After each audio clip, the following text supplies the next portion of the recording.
Assalamualaikum warahmatullahi wabarakatuh. Kami dari kelompok 9 akan mempresentasikan hasil diskusi kami dengan judul Produk-produk Sains oleh Azra Nabila dan Oktavia Permatasuri dan Zakia Yuina Putri. Pengertian hipotesis, hukum, dan teori ilmiah. A. Hipotesis. Hipotesis adalah ide atau teori yang diusulkan yang dapat diuji baik secara eksperimental atau observasional. Hipotesis menjadi teruji apabila semua gejala yang timbul tidak bertentangan dengan hipotesis tersebut. Dalam upaya pembuktian hipotesis, peneliti dapat saja dengan sengaja menimbulkan atau menciptakan suatu gejala. Kesengajaan ini disebut percobaan atau eksperimen.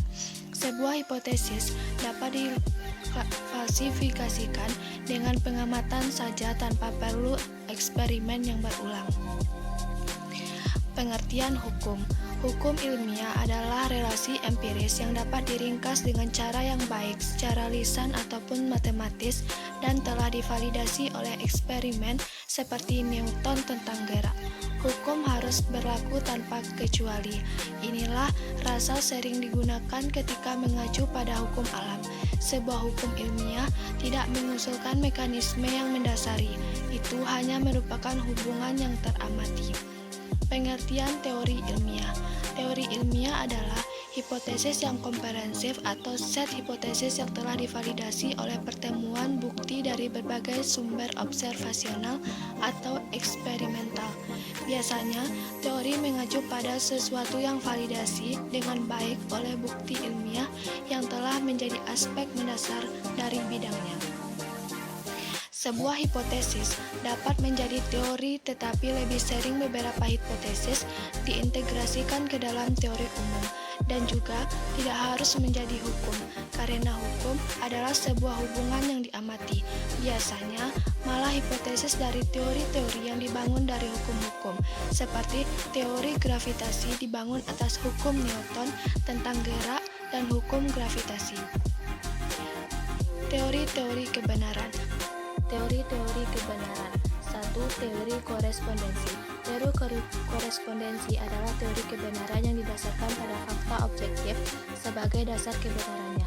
Teori ini menyatakan bahwa sebuah pernyataan dianggap benar hanya jika pernyataan tersebut berhubungan dengan fakta objektif yang ada. Fakta objektif tersebut adalah bentuk fenomena berupa tampilan visual, gelombang suara, rasa maupun tekstur. Menurut prinsip verifikasi, semakin banyak hal yang mengiyakan dan menyaksikan bukti faktual yang berhubungan dengan sebuah pernyataan, maka dasar kebenaran akan semakin tinggi. Begitu juga sebaliknya. 2. Teori korohensi. Menurut teori korohensi adalah sebuah pernyataan bisa dianggap benar jika pernyataan itu kohoren atau tidak bertentangan dengan pernyataan sebelumnya yang sudah terbukti benar. Untuk dianggap benar, teori ini mensyaratkan adanya konsistensi atau tidak adanya pertentangan antara suatu pernyataan dengan aksioma. Untuk itulah teori koherensi dikenal juga teori konsistensi. 3. Teori pragmatis. Teori ini berbeda dengan dua teori sebelumnya. Dalam penentukan dasar kebenaran, teori pragmatis meletakkan dasar kebenarannya pada manfaat praktis dalam memecahkan persoalan hidup.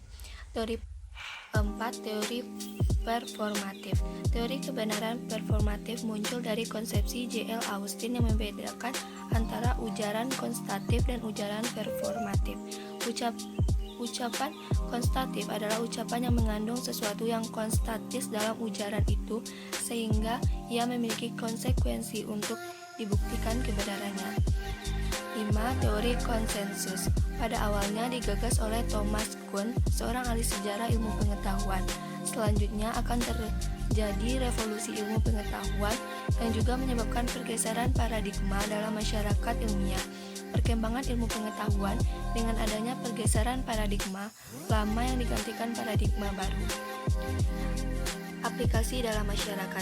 Aplikasi berbagai standar kebenaran selayaknya membuat masyarakat tidak lagi memandang validitas kebenaran dalam sebuah pernyataan dalam posisi biner hitam putih, benar salah. Ada kemungkinan bahwa kebenaran semakin tinggi validitas kebenaran yang dikandungnya. Tantangan selanjutnya yang akan dihadapi adalah sejauh mana teori-teori tersebut bisa diaplikasikan dalam menyaring berita palsu. Terbentuknya hukum ilmiah.